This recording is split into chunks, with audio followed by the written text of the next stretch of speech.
자, 그러면 이제 다윗의 언약으로 가보겠습니다. 자, 그러면 다윗은 어떻게 예수 그리스도에 대한 약속을 받았을까요? 특별히 다윗의 우선, 아까 모세가 받은 예수 그리스도는 선지자 예수예요. 그렇죠? 선지자. 다윗은요, 왕이신 예수입니다. 왜 그럴까요? 다윗이 실제로 왕이잖아요. 그런데 진정한 왕, 그렇죠? 영원한 왕, 그 왕인데 사무엘하 7장 13절입니다. 더군다나 다윗은 선지자여서요, 하늘 계시를 직접 받았어요. 심지어 사도행전 2장에 보면 하늘 보좌에 그 계시도 받았습니다. 하늘 보좌에 예수 그리스도가 보좌 우편에 있는 것을 봤어요.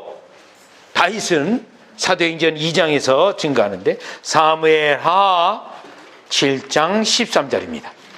자, 그래서 사무엘하 7장 13절 하고요, 시편 110편 1절하고 2절, 그리고 시편에는 메시아 시편이 많아요. 왕에 대한 메시아 시편이 2편, 또요 16편, 22편, 24편, 이런 110편, 이렇게 다 메시아 시편인데요, 특별히 대표적인 성경 구절이 사무엘하 7장 13절이에요. 12절, 13절을 보겠어요. 사무엘하 7장 12절, 13절. 다윗은 예수님을 어떻게 믿었는가? 네, 왕이신 예수님을 믿었습니다. 예수님. 특별히요, 여호수아 같은 경우는 여기 언약으로 맺어지지는 않았지만, 여호수아가 예수님에 대하여 받은 계시는 뭡니까? 여호수아 5장에 군대 장관 예수. 그래서 6장부터 시작하는 여리고 전투에 그리스도를 의지하도록 되어 있어요. 네, 군대 장관 예수 그리스도. 네. 자, 지금 사무엘하 7장 12절 13절이에요. 보시죠. 내 수완이 차서 내 조상들과 함께 잘 때 내가 내 몸에서 날 자식을 내 뒤에 세워 그 나라를 견고케 하리라. 자, 이 부분은 솔로몬에게도 해당이 되어집니다. 솔로몬에, 다윗의 후손인. 그런데 13절, 저는 내 이름을 위하여 집을 건축할 것이요 나는 그 나라 위를 영원히 견고케 하리라. 그런데 13절에는 영원이라고 하는 단어가 있어요. 이 영원이라는 단어는 솔로몬에게 해당되지 않습니다. 그래서 이 구절은 오직 예수님에게만 해당되는 구절이에요. 그러면 여기 예수님은 어떤 예수님이십니까? 집을 건축할, 집을, 하나님의 백성을 세우실 그리스도. 그리고요, 그 나라 위, 예수님이 세우시는 나라의 통치자입니다. 통치자. 그래서 다윗의 리더십은요, 내가 왕이다 라고 한 적이 한 번도 없어요.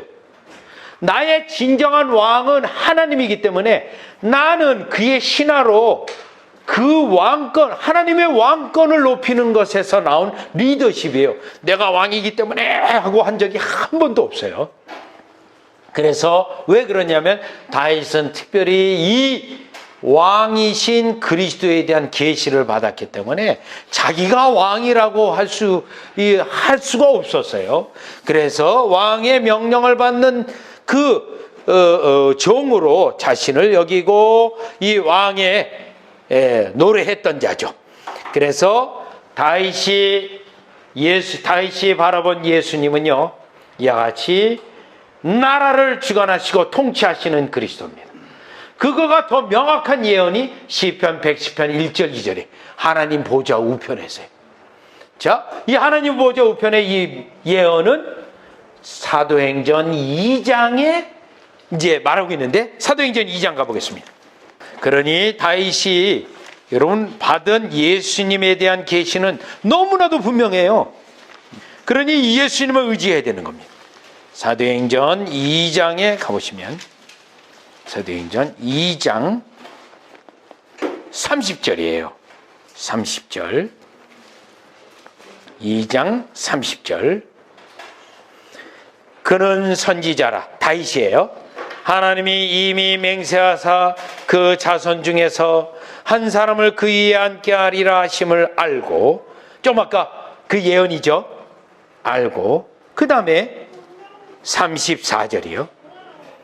다윗은 하늘에 올라가지 못하였으나 친히 말하여 가로되 주께서 내 주에게 말씀하시기를 내가 내 원수로 내 발등상 되게 하기까지 너는 내 우편에 앉았으라 하셨도 하셨으니, 요게 시편 110편 1절과 2절이에요. 그러면 34절 다시 보겠습니다. 주께서 내 주에게. 그러면 이 앞에 있는 주는 누구죠? 성부 하나님. 내 주는요, 예수 그리스도입니다. 벌써 삼위 하나님의 아들의 위를 알고 성부와 성자가 어떻게 하시는가를 알아요. 그 다음에 35절이요. 내가 내 원수로 발등상 되기까지 너는 내 우편. 예수 그리스도가 나라를 세우는 분이고, 그 나라가 완성이 언제 된다고요? 나라가 내 원수로 발등상 되게 하기까지, 이때까지. 그래서 나라를 완성해서 결국 아버지께 바칠 것, 그거를 다윗은 이미 이 시대에 받았습니다. 이 계시를요. 그거를 지금 베드로가 설교하는 거예요. 베드로가 구약 성경을 가지고요. 봐라. 그리고 왜 그러면 베드로가 이걸 설교하냐면 사무엘하 7장 13절을 메시아 시편으로 예수님 당시 유대인들은 알고 있었거든요. 알고는 있지만 믿지는 않았어요. 네, 믿지는 않았어요. 특별히 마가복음 14장에 보면 예수님이 다니엘서 인용하면서요, 내가 그 인자다, 하늘 보자, 영광으로 올 재림주다까지 얘기하거든요. 그랬더니 그걸 빌미로 너가 찬송받을 자 아들 그리스도냐라고 제사장 입에서 나와요. 그러니까 예수님이 내가 그니라. 그러니까 이들이 화가 나서 신성 모독죄로 걸어가지고요, 예수님을 죽이는데 빌라도는요, 너희 법대로 하라고 했어요. 유대 법대로 죽여라. 그러면 예수님은요, 돌로 맞아서 죽는 죽음을 당해야 돼. 그런데 대제사장과 유대인들은 교묘하게 아닙니다. 유대법이 아니라 로마법으로 죽여주십시오. 왜요? 로마법으로 죽음은 십자가거든요. 여러분, 유대법은 돌로 치는 거예요.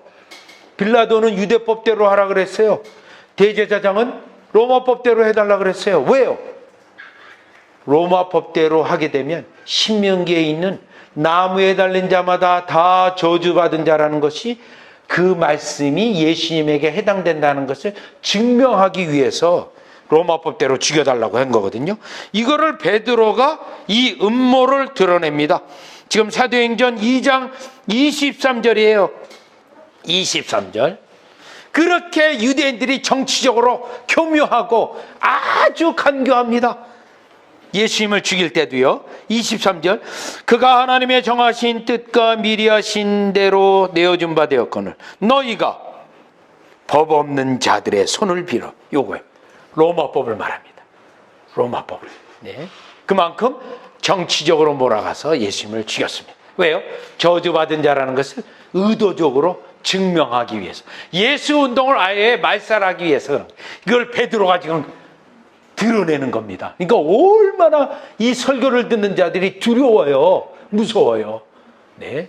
하나님을 죽였다는 이 사실에. 그러니까 유대인들 가운데 죄각성이 일어난 자들이 우리가 어찌하여야 구원 얻겠습니까? 라고 부르짖잖아요. 그때 베드로가 회개하라. 그리고 예수를 믿어라. 이 말씀을 하게 된 거죠. 그만큼 다윗은 예수 그리스도에 대한 계시를 충분히, 여러분, 왕으로 섬겨야 될 예수, 왕으로요. 물론 그 앞에 있는 모세가 이와 같이 받은 예수 그리스도, 그 말씀을 들어야 되는 예수. 그리고 실제적으로 다윗은 성령의 이 역사를, 필요를 어디서 깨닫죠? 시편 51편에 그가 우리 안에 밧세바를 이와 같이 죄를 짐으로 그때 회개하면서 주여 정직한 영을 새롭게 하소서. 자신의 부패성, 더러운 거, 우슬초로울 바 해도 안 되는 거, 죄를 씻지 못하는 거, 결국 성령의 은혜를 간구하게 됩니다. 결국 다윗이 그리스도를 믿었으며 다윗은 성령의 은혜를 사모했고요, 성령의 은혜를 이와 같이 바라본 언약 가운데 있었던 그러한 인물입니다. 그러면서 다윗은요, 계명의 중요성, 율법, 시편 119편. 여러분, 성경의 가운데 가장 긴 장입니다. 시편 119편이요. 가장 긴 장이에요. 여러분, 이 히브리어 알파벳 순서로 이렇게 처음 시작이 되어지는데, 주의 말씀은 내 발의 등불이요라는 귀한 말씀이 있죠. 그래서 이와 같이 율법을 사랑하는 자입니다. 율법을 사랑. 예. 물론 다윗은 이 언약 관계 속에 있어서 여러분 성경에서 최초로 찬양대를 조직하고 예배에 찬송을 도입한 인물이 되게 되죠. 왜냐하면 선지자이기 때문에 충분합니다. 자, 그런 반면에요, 사울왕은 어떻습니까? 사울왕이요, 뱀의 후손입니다. 뱀의 후손이요. 왜요? 다윗을 죽이기 위해서 철저히, 그는 다윗을 죽이기 위해서 잘못했다 얘기하고도 계속 다윗을 죽이기 위해서 평생을 허비한 인물입니다. 물론 이 사울왕 자체는 어떤 인물이냐면, 이스라엘 백성이, 하나님이 왕이에요. 다 같이 사무엘상 8장에 보시면, 그래서 이들은 물론 신명기의 왕의 제도에 대한 말씀이 있지만 이들은 왕을 구해서는 안 됩니다. 사무엘상 8장에 보시면 5절이에요. 4절 5절에 보면, 이스라엘 모든 장로가 모여 라마에 있는 사무엘에게 나가서 그에게 이르되, 보소서 당신은 늙고, 이때요 사무엘은 선지자입니다. 당신의 아들들은 당신의 행위를 따르지 아니하니 열방과 같이 우리에게 왕을 세워 우리를 다스리게 하소서 한지라. 이게 문제점이 있습니다. 왕을 구할 때 열방과 같이, 이방 민족과 같이요. 네. 하나님을 모르는 이방. 이때 하나님이 왕입니다. 이들에게요. 하나님이 왕인데 하나님의 왕권을 거부하고 인간의 왕을 세워달라고 했어요. 자, 그랬더니요 사무엘이 이들이 책망하죠. 책망해요. 자, 그러면서 이들이 호세아서 13장에 보면 이들이 왕을 구해서 결국 왕을 주십니다. 그런데 호세아서 13장에 왕을 주실 때 축복으로 주신 게 아니에요.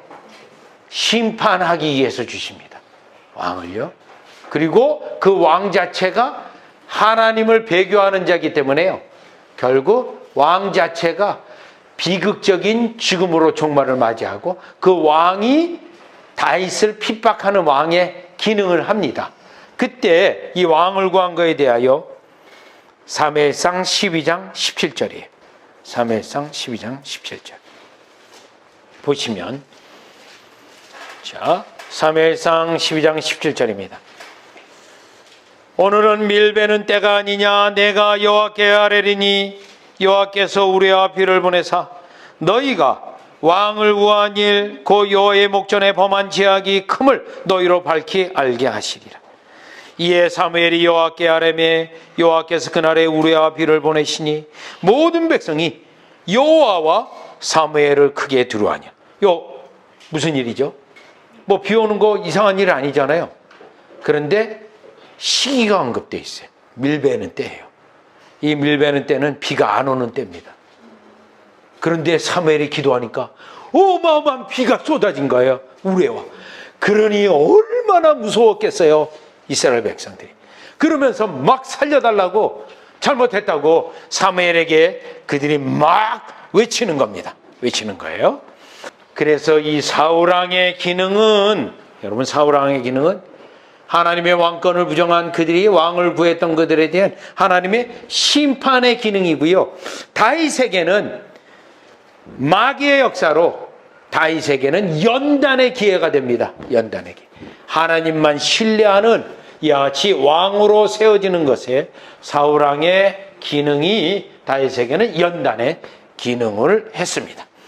자, 여기서 우리가 다윗이 받은 다윗의 언약 속에서 다윗은 결국 그리스도를 바라보게 되는데, 왕이신 그리스도, 하늘 보좌 우편에서 자신의 나라를 완성시키기 위하여 주권적인 왕권을 행사하시는 그리스도를 바라보았다는 것입니다.